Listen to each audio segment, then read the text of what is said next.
ప్రియమైన దేవుని పిల్లలారా, ప్రభువైన యేసుక్రీస్తు వారి పేరట మీ అందరికీ వందనాలు తెలియజేస్తా ఉన్నాను. దేవుడు శుభములు దీవెనలు మీ అందరికీ కలుగునుగాక. ఆమేన్. ఈ ఉదయకాలం పరిశుద్ధ గ్రంథము నుండి దేవుని వాక్యాన్ని చదువుకుందాము. ఇర్మియా గ్రంథము 9వ అధ్యాయము 24వ వచనాన్ని చదువుతున్నాను. అతిశయించువాడు దేనిని బట్టి అతిశయింపవలననగా, భూమి మీద కృప చూపుచు నీతి న్యాయములు జరిగించుచున్న యెహోవాను నేనే అని గ్రహించి నన్ను పరిశీలనగా తెలుసుకొనుటను బట్టియే అతిశయింపవలను. అట్టి వాటిలో నేను ఆనందించువాడనని యెహోవా సెలవిచ్చుచున్నాడు. దేవుడు తన మాటలు మనందరి కొరకు దీవించునుగాక. ఆమేన్. ప్రియమైన దేవుని పిల్లలారా, మనుషులు జ్ఞానాన్ని బట్టి అతిశయిస్తారు. బలవంతుడు తన బలాన్ని బట్టి అతిశయిస్తాడు.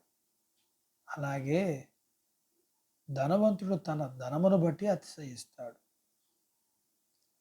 లేఖనంలో పలు చోట్ల చూస్తాం, కొందరు రథములను బట్టి అతిశయిస్తారు, మరి కొందరైతే గుర్రాలను బట్టి అతిశయిస్తారు. ఇంకా ఈ లోకములో అధికారాన్ని బట్టి, బలగాన్ని బట్టి అతిశయించేవారు కూడా ఉన్నారు.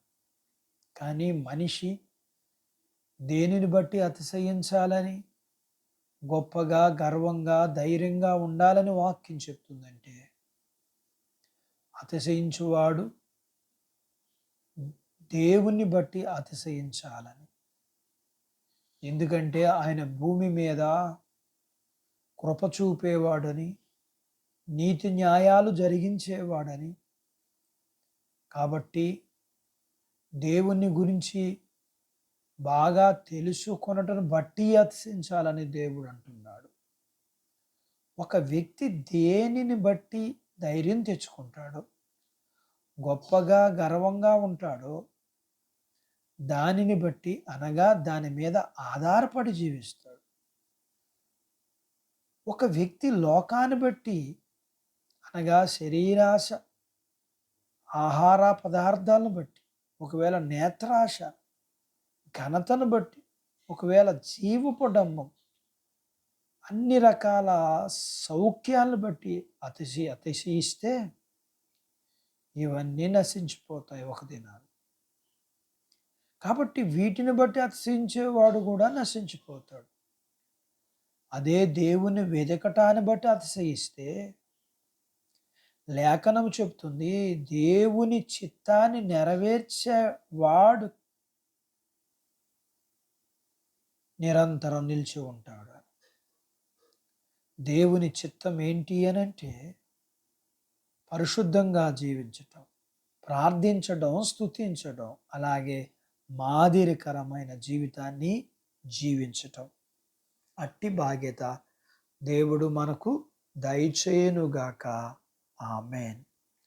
దేవుడు తన మాటలు మన కొరకు దీవించునుగాక.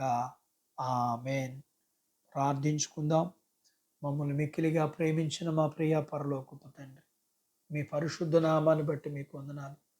వాక్యం విని నాతో పాటు ప్రార్థనలో ఏకీభవిస్తున్న ఈ పిల్లల కొరకు ప్రార్థన చేస్తున్నాను.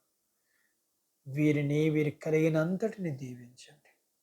చిన్న బిడ్డలను, యవనస్తులను, వృద్ధులను, స్త్రీ పురుషులు, వాళ్ళ చదువులు, ఆరోగ్యాలు, ఉద్యోగాలు, పొలాలు, పశువులను దీవించి, వివాహములు కావలసిన వారికి వివాహాలు అవ్వడానికి, అయిన వారికి గర్భఫలము, లేని వారికి గర్భఫలాన్ని ఇచ్చి, గర్భఫలం ఇచ్చిన వారికి సుఖమైన ప్రసూతినిచ్చి, సుఖమైన ప్రసూతి కలిగిన వారికి మరి క్షేమాన్నిచ్చి, ఎండ నుంచి భద్రత ఇచ్చి, వర్షాన్నిమ్మని వాక్యాన్ని బట్టి, మేము మిమ్మల్ని తెలుసుకొనటాన్ని బట్టి హోందాగా, గొప్పగా, ధైర్యంగా, గర్వంగా ఉంటూ మిమ్మును తెలుసుకుని మీ చిత్తము మేము పరిశుద్ధంగాను ప్రార్థించి స్తుతించేవారిగాను మాదిరికరమైన జీవితాన్ని కలిగి ఉండి